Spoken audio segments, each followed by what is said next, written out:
시청자 여러분 안녕하십니까. 12월 16일 시사정담 시작하겠습니다. 시청자 여러분, 법무부 검찰징계위원회가 18시간의 마라톤 회의 끝에 윤석열 검찰총장에 대해서 정직 2개월의 중징계 결정을 내렸습니다.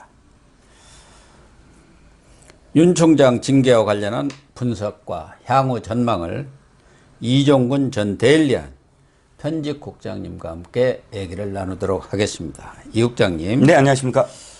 어제 징계위원회가 저녁 9시부터 오늘 새벽 4시까지 네. 7시간 동안 이렇게 양정이라고 하죠. 양정. 네, 네. 형을 그렇죠. 징계에 어떻게 그 형을 결정할 그렇죠. 거냐. 양형이라고 하는 거를 이제 양정이라고. 양정. 예, 양정이라고 표현합니다. 이렇게 7시간이나 한 게 뭐 보여주기 쇼인가요? 아니면은 내부적으로 양정을 하는데 그만큼 진통이 있었다는 건가요?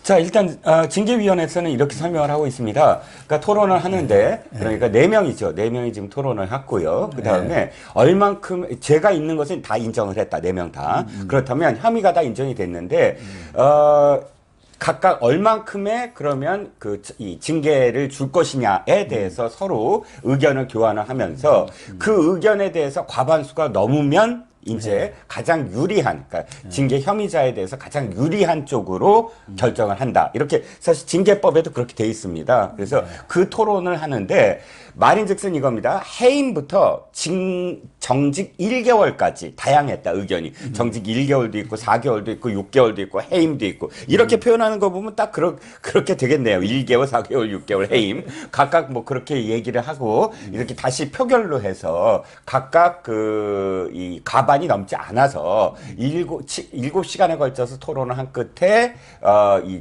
정직 2개월로 결정이 됐다. 즉 전체 얘기 중에 가장 징계 혐의자에게 유리한 쪽으로 택했다. 이게 지금 징계위원회의 이 얘기인데 말이 안 되죠. 왜 말이 안 짜고 치는 고스톱은 아니었다. 뭐 그런 걸 그렇죠. 좀 보여준 건가요? 그렇죠. 기자들이 계속 이거 다 결정된 거 아니에요? 그랬더니 야, 우리가 7시간이나 토론을 왜 했겠니? 이렇게 대답을 했습니다. 그 얘기 들으니까 더 의심이 가요. 그 얘기 들으니까 그렇게 그러면 거꾸로 이런 거 아닙니까? 거꾸로 우리가 짜고 치는 고스톱인 것처럼 안 하기 위해서 7시간 동안을 그냥 시간을 끌었다. 이렇게 들리는 거거든요, 저는. 검찰 수사도 뭐 밤새워 했다고 하는데 가서 한숨 자고 오라고도 하고 뭐 그래갖고 뭔가 네. 수사에 진통을 겪는 것처럼 과거 그런 애들이 많이 있었지 그렇죠? 않습니까? 특히 정치적 예, 수사 경우 일찍 그렇습니다. 내보내자니 뭐 적당히 했다고 할 것 같고 네. 그러니까 시간을 끌면서 좀 쉬시라고 하고 네, 뭐 네. 그렇게 했다는데 일단 뭐 어제 4사람 모두가 네. 추미애가 임명한 자기 사람이라고 봐야 하지 않습니까? 네, 그렇습니다. 그리고 어느 정도 거기에서 이제 이용구 법무차관이 있으니까 나름대로 다 조율이 된 상태에서 어쨌든 7시간 보내느라고 고생은 많이 한 것 같습니다. 그렇죠. 시간을 끄느라고 고생한 것처럼 보입니다. 그런데 좀 그 이전에도 뭐 절차적 정당성이라든가 또 위법 부당한 일들이 너무 많았는데 당초에는 그 심재철 네. 법무부 검찰국장이 증인으로 출석을 하기로 되어 있지 않습니까? 네네. 그것도 뭐 윤석열 측에서 한 게 아니고 직권으로 징계를 정한중 위원장 직무 대리가 이렇게 신청을 했는데 왜 갑자기 빠졌죠? 제가 그저께 내일 벌어질, 그러니까 어제 벌어질 징계위원회에 가장 눈여겨봐야 될 점이 뭐냐라는 질문을 받았을 때 이렇게 얘기했습니다. 심재철 검찰국장이다. 심재철 검찰국장이 증인으로 나서느냐, 나선다면 그 다음에 이 특별 변호인 측에서 신문 과정이 있을 것이다. 그 신문 과정에서 심재철이 심재철이 어떤 증언을 하고 그걸 어떻게 탄핵할 것인가. 이것이 어저께 벌어졌을 징계위원회의 백미일 것이다. 라고 그렇게 얘기했습니다. 왜냐하면 심재철이 이 모든 것에 각본도 쓰고 또 그것을 연출도 하고 그렇죠. 배우로 출연도 하고 뭐 조명도 자기가 들고 조명 비치고 별짓 다 했잖아. 카메라 들고 카메라 들고 쫓아다니고 다 하지 않았습니까? 1인 5역을 윤곽까지 했습니다. 그렇죠. 더군다나 6가지 이유 중에 법관 사찰 의혹의 핵심적인 제보자 역할도 했고. 키메이죠. 예, 그러니까 이게 6개월 동안 그럼 너는 왜 갖고 있었니? 도대체 6개월 전에 이게 검찰총장을 탄핵할, 그러니까 검찰총장을 징계할 만한 사안이었다면 그때 당시에 문제 제기를 했어야 됐다. 근데 6개월 동안 갖고 있다가 갑자기 난 그때 화만 냈어요. 그러고 감찰부에 제보를 한다. 이런 식의 어떤 말이 안 되는 부분들이 당연히 다 그러니까 징계위에서 드러난 상황이거든요. 그렇게 되면 어떻게 되냐면 위증죄에 걸립니다. 만약에 말이라도 한마디 그러니까 자기가 피해 나가기 위해서, 왜냐하면 자기도 직권 남용에 이제 해당됩니다. 직무유기나 직권 남용에 해당되는 사람인데 나중에 혹시나 있을 또 다른 어떤 재판이 자신한테 걸렸을 때 그날 어저께 증언한 것들이 전부 다 위증이 될 가능성도 있거든요.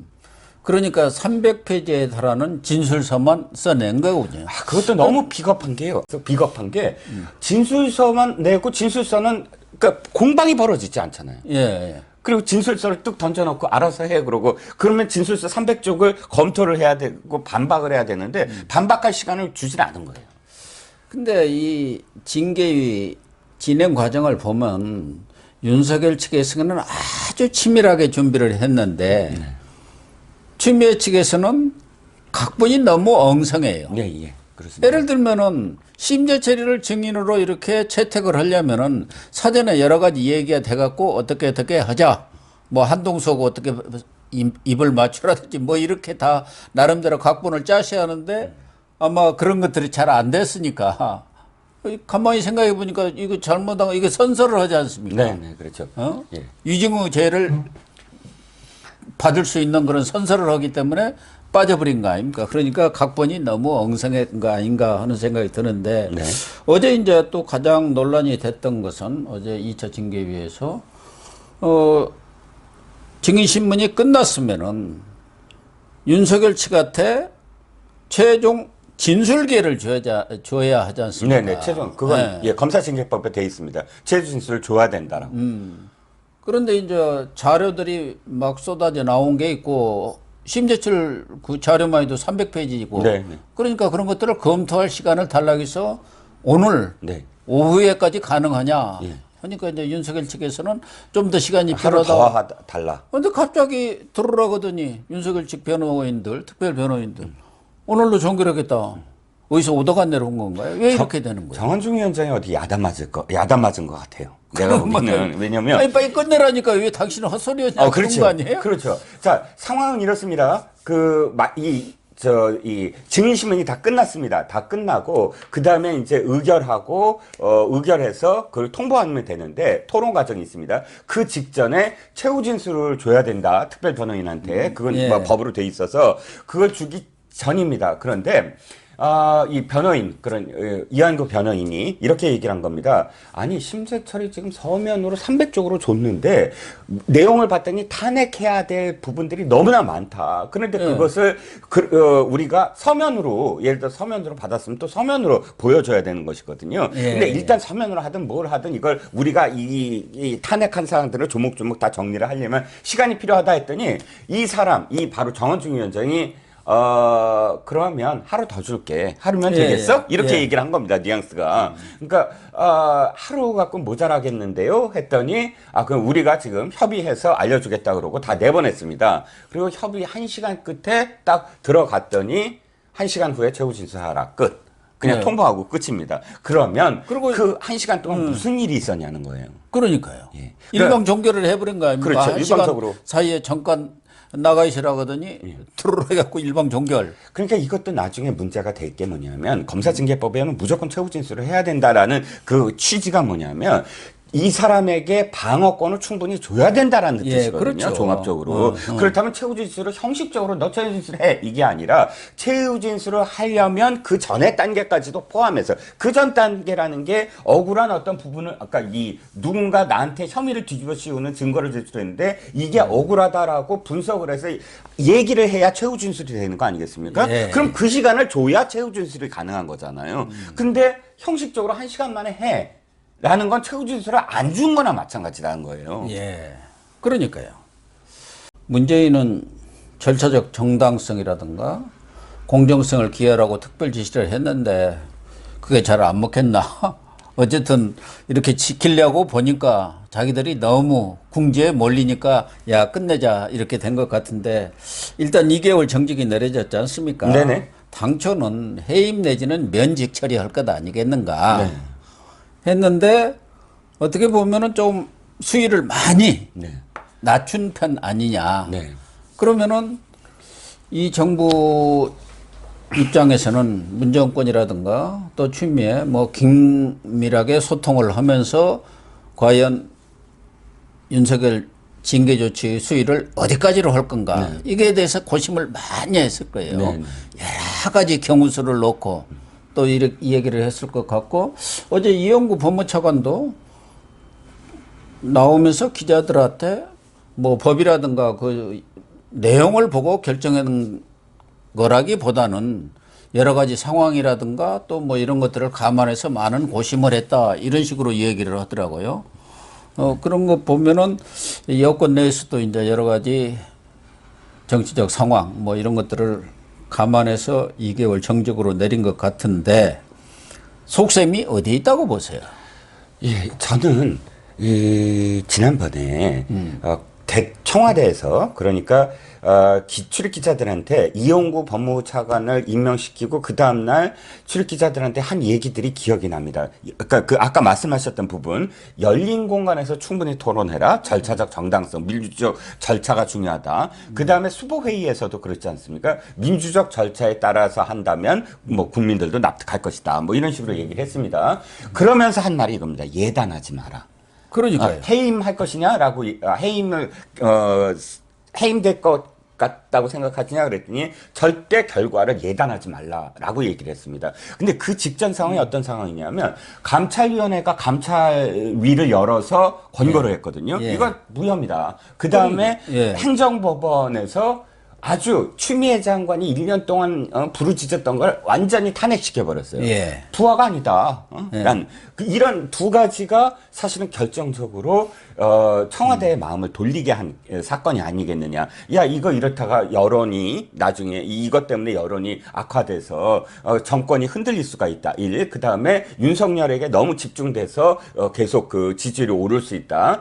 결과적으로는 지금 우리가 해임이나 징계, 면직을 강행할 수 없는 상황이다. 이런 어떤 판단을 그때 한 게 아니냐. 예. 그래서 결국은 직권남용으로 나중에 소가 됐을 때 대통령이 직접 이 소의 당사자가 되는 그 상황을 어떻게든 피해야 되는 게 아니냐. 그렇다면 해임과 정직은 행정법원에서 상당히 좀 다르답니다. 이 해임인 경우는 굉장히 이것이 그 엄중함으로 예. 가처분이라든지 이런 것도 좀 빨리 내리면서 거기에 대해서 다툼의 여지가 있는데 정직은 상대적으로 조금 그런 이 징계 혐의자에 대한 뭐 이 실익적 그 가치를 판단했을 때 훨씬 더 엄중한 것은 해임 쪽이 엄중하다. 당연하죠. 그럼 예. 그레이드를 좀 내려서 정직으로 해서 행정법원으로 하여금 가처분이라든지 본안소송에서 이 다툼의 여지를 조금 더 적게 하고 그다음에 2개월이라는 게 가장 중요할 것 같아요. 그러니까 정직은 예상을 했는데 6개월이냐 3개월이냐 이런 어떤 얘기가 많았거든요. 근데 갑자기 3개월설이 이제 정설로 돌았지 않습니까? 예. 뭐 서른이도 얘기하고 그렇죠. 뭐 여권 내에서 3개월 정직설이 흘러나오니까 3개월인 3개월이다. 모양이다 했는데 그것도 또 숫자가 2개월. 2로 했어요. 그 2개월을 또 따져보면 거꾸로 저거죠. 공수처를 또다시 언급이 되는 거예요. 공수처가. 즉, 대통령이, 두 가지 중에 한 가지지만, 기존에 두 사람 지금 추천받은 사람을 선택을 해서 빨리 추진한다고 하더라도, 이 사람이 이제 실제로 공수처장이 임명이 돼서 25명의 검사를 임명을 하는 과정, 그 다음에 그 수사관 나머지 40명 정도를 임명하는 과정, 공수처가 완전 출범한다는 게 딴 뜻이 아니라 실제로 사건을 맡아서 수사를 개시하는 과정이 뭐 사무실 뭐 만드는 과정 이런 모든 걸 합쳐서 사무실들은 다 만들어져 있지요. 아마 그렇습니다. 뭐 이런 어떤 과정 모두 다 합쳐서 2개월 정도면 충분하지 않느냐. 그러니까 올해 말까지는 공수처장을 임명을 끝내고 네네. 일단 공수처장이 임명이 돼야 하니까 네. 그리고 1개월 정도 안팎의 시간만 있으면은 차장이라든가 검사, 수사관 임명을 다 맞춰서 네. 지금 방은 다 마련돼 있으니까 그렇죠. 사람만 있으면 들어가면 되는 그렇죠, 거예요. 그렇죠. 그 사실 이 수사관이라든가 검사들도 어떻게 임명하겠다는 것은 나름대로 시나리오가 뭐, 다 짜져 있지 않겠습니까? 예, 그렇겠죠. 나는 그렇죠. 무슨 수사를 하려고 한다기보다는 그 제대로 수사하는 걸 빼앗아 와서 예. 그리고 또 온갖 정보들을 다 취합해서 갖고 있겠다. 뭐 이런 생각일 것 같은데 어쨌든 저는 제 결론은 2개월이라는 함수는 공수처가 자리 잡는 어떤 시간일 것이다. 즉 2개월 후에 다시 되돌아오더라도 공수처가 있는 한은 공수처가 계속 수사를 뭐 예를 들어서 실질적으로 윤석열 부부에 대해서 수사를 하지 않더라도 수사에 대한 기미만 계속 보이면서 견제를 할 수 있으면 윤석열은 나머지 5개월 동안 역시 식물총장이 될 것이다. 그러니까 여론도 잠재우면서 또 행정법원에 피해가면서 윤석열을 효과적으로 식물로 만들 수 있는 가장 최적의 시간이 정직 2개월이다라는 아주 지극히 정치적인 그런 수를 둔 게 아니냐는 겁니다. 어떻게 보면 아주 궁색한 꼼수를 짜낸 것이라고 봐야 하는데, 뭐, 금태섭 전 의원 같은 경우는 무능한 데다가 비겁하기도 하고 배짱조차 없다. 네. 여론이 지금 무서운 거 아니겠습니까? 그렇죠. 기본적으로. 지금, 리얼미터에서 36.8까지 나왔던가요? 지난번에. 네. 30.7까지 나왔던 걸로 기억합니다. 8인가? 그렇게 되면은 이제는 뭐 사실 해임이라든가 면제 조치를 자기들이 원래 생각했던 대로 취했다가는 이거 30% 벽도 지킬까 말까 할 정도로 위기의식이 있는 거 아니겠습니까? 네네. 그러니까 말씀하신 대로 식물촌장을 만들어서 2개월이든 몇 개월이든 뭐 어차피 총장으로서 이제 7개월 남은 기간 동안에 제대로 역할을 못하게만 하면 되는 거 아니냐 이렇게 생각한 거 아니겠습니까? 그렇죠. 그리고 윤석열에 대한 지지율도 꺾어버리자, 이제 잠재워버리자라는 게 윤석열을 쫓아버리면 사실 정치, 그러니까 이 해임을 한다. 그러면 정치에 뛰어들 수 있는 여지도 많고 또 핍박의 강도가 높을수록 거기에 대한 반대급부로 지지율의 스프링 효과가 있지 않겠습니까? 그런데 지금 어정쩡하게 너 총장은 계속해. 하지만 총장 일은 하지 마. 라는 식으로 붙잡고만 있어도 정치에 뛰어들 수 있는 그러니까 정치권에 그래? 나 해임시켰어? 하는 그런 정치인으로서의 전환을 막을 수도 있고 지지율도 묶어놓을 수 있고 여러 가지 어떤 수를 지금 뒀다고 할 수가 있겠죠. 자기들은 묘수라고 생각하지만 결과적으로 보면은 죽을 수가 되지 않겠나 저는 그렇게 보는데 후폭풍이 두려워서 금태섭 전 의원의 얘기대로 문재인이 배짱은 별로 없어 보이지 않습니까? 그러니까 야 2개월 정도 해갖고 이렇게 피해갈 국리를 그냥 짜낸 것 아니겠습니까? 예. 그런데 예. 지금 6가지 제시를 했잖아요. 네네. 추미애가 이제 징계 사유로. 네. 그 중에 이 징계위에서는 징계 사유. 근데 4개로 나와 있는데 보니까 그것도 다 4개는 아닌 것 같더라고. 그게 좀 애매해요. 3개냐 4개냐인데 이렇습니다. 법관사찰은 이미 제일 먼저 얘기된 거고 또 정치적 중립 얘기 그 둘은 확실히 지금 이쪽에서 지금 문제 삼던 거고요. 그 중에서 채널 A와 관련된 부분이 감찰 방해와 수사 방해. 이 두 가지를 나눠서 지금 4개라고 얘기한 건데 사실 합친 거죠. 그게 뭐 다른 게 아니니까 자기네들이 4개라고 얘기를 했기 때문에 우리가 그걸 분리해서 언론이 지금 표현한 겁니다. 그들 입으로 4개라고 얘기했거든요. 근데 뭐 조국이라든가 한명숙이 감찰 뭐 수사방해 뭐 이런 것들은 또 다 빠졌잖아요. 네, 한명숙 것 빼고요. 그것도 뭐 절반이지 절반. 그렇죠. 그렇습니다. 그러니까 지금 뭐 이게 이제 모계 같아. 채널 A 하나. 네. 자기들이 인정한 것은. 네, 네. 네, 그렇습니다. 이제 모계. 네네. 근데 네 개라고 억지로 했죠. 예, 이걸 보면서 사실 되게 또 다시 비겁한 게 언론사 사주 교류 말이죠. 예. 이 부분이 저는 이거를 만약에 징계 사유를 했다 그러면 이게 불문으로 했는데 불문도 사실은 징계 사유는 있지만 불문에 붙이겠다. 문제 삼지 않겠다는 거 아닙니까? 근데 이게 왜 비겁하냐면 자, 언론사 사주 교류가 언제 있었습니까? 이게 지금 중앙지검장 시절이에요. 응? 중앙지검장 시절에 언론사 사주를 만난 것이 검찰총장직을 지금 그 정직을 할 만큼의 중대한 사유라면, 그러면 조국이 직권남용으로 들어가야 되고, 대통령이 사실은 사과해야 될 얘기예요. 왜냐하면 그 정도 중대한 사안이 있는데도 불구하고 조국은 민정수석으로서 검찰총장을 추천했거든요. 그러니까 그렇죠. 이 필터링을 안 한 거죠. 예. 그 정도의 엄중한 사안인데 필터링을 안 했다? 이건 직권남용입니다. 직무유기죠, 정확하게. 예. 직무유기죠. 그러니까 자기네들이 지금 걸려야 될 어떤 상황을 피해 나갔다. 라고 할 수가 있는 거죠. 채널A 뭐 감찰이라든가 수사방해 이것에 대해서도 박영진 지금 울산지검 부장검사죠. 네. 원래는 대검 형사과장 아니었습니까? 네네. 또 손준성 정보분석관, 정보분석 담당관 이런 사람들도 뭐 600페이지에 달하는 분량의 그 징계 부당 자료를 제시를 냈다는 거예요. 그러니까 전혀 한동훈 검사장 거기 수사하고 뭐 그런 것에 대해서 윤석열 총장이 어떤 방해라든가 그런 것을 한 적이 없다. 네. 그렇습니다. 그거 아닙니까? 네, 그렇죠. 그런데 어저께 이 징계위의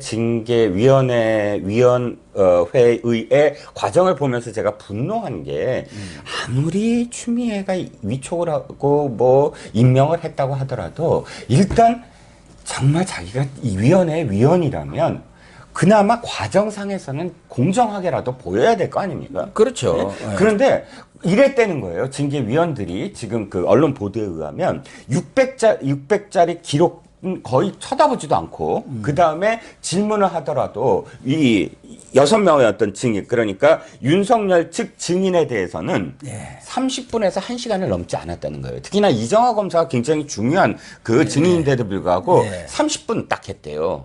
1시간 그리고 질문도 그 30분 1시간이 거의 다 변호인 측 질문이었고 징계위원들은 거의 그냥 넘어가는 분위기였는데 한동수 감찰부장 즉 어저께 한동수는 안 나올 거로 생각했거든요. 네, 그렇죠. 심재철이 나오고 근데 심재철이 안 나오고 한동수가 나왔습니다. 선수 교체라고 생각을 해요, 저는. 왜냐하면 심재철은 같은 검사고 또 이게 질문하다 보면 답이 꼬일 수 있지만 한동수는 판사 출신이고 모르쇠 하면 끝난다. 그러니까 한동수는 나왔는데 한동수는 몇 시간 나왔는지 아세요? 2시간이 넘었어요. 이것도 자기들 이제 입장을 충분히 대변하도록 그렇게 그렇죠. 징계위에서는 시간을 더 끌어줘서 그러니까 추미애 유리한 쪽에서 그러니까 600쪽짜리는 보지도 않고 법무부가 준 징계 보고서 있잖아요. 그것만 바라보면서 거기에 질문을 집중을 했다. 징계위원들이 이런 자체가 도대체 아니 진짜 공정하게 보이려는 노력조차도 안 했다는 거죠.